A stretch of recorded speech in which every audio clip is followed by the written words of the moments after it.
em phu pane halo i jog long jia pan i tum reng ver jia pan hang lo ji su ve pan em phu pan hang lo i jog long jia pan i tum reng ver jia pan hang lo ji su ve pan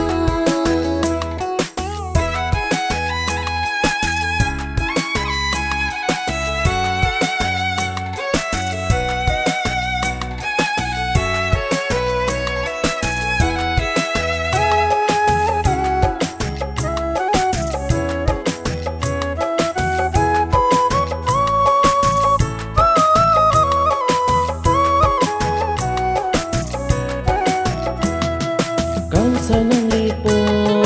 nang lidapo em phu nang hir siwang po Itong pan kunci, tekla tong pensi, sini ngarote nang hirsi. Kang sanang lipo nang lidapo em phu nang hir siwang po Itong pan kunci, tekla tong pensi, sini ngarote nang hirsi. em phu pane halo i jog long jia pan i tum reng ver jia pan hang lo ji su